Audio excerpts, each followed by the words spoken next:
ನೀವು ಗಮನಿಸಿರಬಹುದು, ನಮ್ಮ ಚರ್ಮದ ಕೆಳಗಿನ ರಕ್ತನಾಳಗಳು ನೀಲಿ ಅಥವಾ ಹಸಿರು ಬಣ್ಣದಲ್ಲಿ ಕಾಣಿಸುತ್ತೆ. ಆದ್ರೆ ನಿಜವಾಗ್ಲೂ ರಕ್ತ ಯಾವಾಗ್ಲೂ ಕೆಂಪಾಗಿರುತ್ತೆ. ಈ ಡಿಫರೆನ್ಸ್ ಹಿಂದೆ ಇರೋ ವಿಜ್ಞಾನ ಬಹಳ ಕುತೂಹಲಕಾರಿಯಾಗಿದೆ. ನಿಮಗೆ ಗೊತ್ತಿದೆ, ರಕ್ತಕ್ಕೆ ಕೆಂಪು ಬಣ್ಣನ ನೀಡುವಂತಹ ಪ್ರೋಟೀನ್ ಹಿಮೋಗ್ಲೋಬಿನ್. ಇದು ದೇಹದ ಎಲ್ಲಾ ಭಾಗಗಳಿಗೆ ಆಮ್ಲಜನಕನ ಸಾಗಿಸುತ್ತೆ.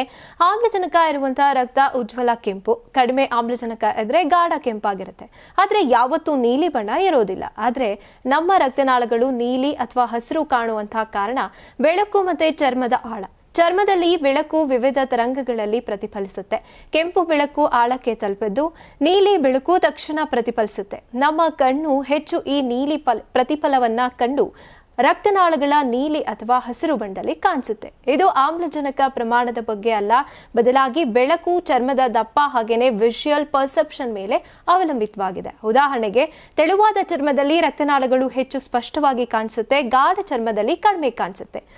ಎಲ್ಲರಿಗೂ ರಕ್ತನಾಳಗಳ ಬಣ್ಣ ಭಿನ್ನವಾಗಿ ಕಾಣಬಹುದು. ಕೆಲವರಿಗೆ ನೀಲಿ, ಕೆಲವರಿಗೆ ಹಸಿರು ಅಥವಾ ಬೂದು.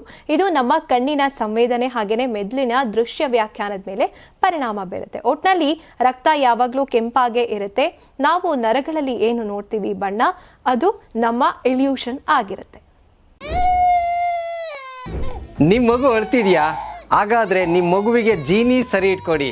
ಯಾಕಂದ್ರೆ ಜೀನಿ ಸರಿ ಇಟ್ಟು ನಿಮ್ಮ ಮಗುವಿಗೆ 100% ಸರಿಯಾದ ಆಹಾರ. ನಿಮ್ಮ ಮಗು ನೆಮ್ಮದಿಯಾಗಿ ನಿದ್ದೆ ಮಾಡಬೇಕಾ, ದಷ್ಟಪುಷ್ಟವಾಗಿ ಬೆಳಿಬೇಕಾ? ಹಾಗಾದ್ರೆ ಜೀನಿ ಸರಿ ಇಟ್ಟು ಕೊಡಿ. ಎಲ್ಲಾ ಮೆಡಿಕಲ್ ಶಾಪ್ಗಳು, ದಿನಸಿ ಅಂಗಡಿಗಳು, ಸೂಪರ್ ಮಾರ್ಕೆಟ್ಗಳಲ್ಲಿ ಲಭ್ಯ. ನಮ್ಮ ಕರ್ನಾಟಕ ರಾಜ್ಯದಲ್ಲಿ ಕಳೆದ ವರ್ಷದ ನೀಟ್ ಮತ್ತು ಐಐಟಿ ಜೆಇಇ ಪರೀಕ್ಷೆಯಲ್ಲಿ ಸಾವಿರಾರು ಉಚಿತ ಮೆಡಿಕಲ್ ಹಾಗೂ ಐಐಟಿ ಸೀಟ್ಗಳನ್ನು ನೀಡಿರುವ ನಮ್ಮ ಹೆಮ್ಮೆಯ ಎಕ್ಸೆಲ್ ಅಕಾಡೆಮಿಕ್ಸ್ ವಿದ್ಯಾಸಂಸ್ಥೆಯಾಗಿದೆ. ಒಂದು ವರ್ಷದ ಲಾಂಗ್ ಟರ್ಮ್ ನೀಟ್, ಸಿಇಟಿ ಮತ್ತು ಐಐಟಿ ಜೆಇಇ ದಾಖಲಾತಿ ಪ್ರಾರಂಭವಾಗಿದೆ. ಮೆಡಿಕಲ್ ಅಂದರೆ ಎಕ್ಸೆಲ್, ಎಕ್ಸೆಲ್ ಅಂದ್ರೆ ಮೆಡಿಕಲ್.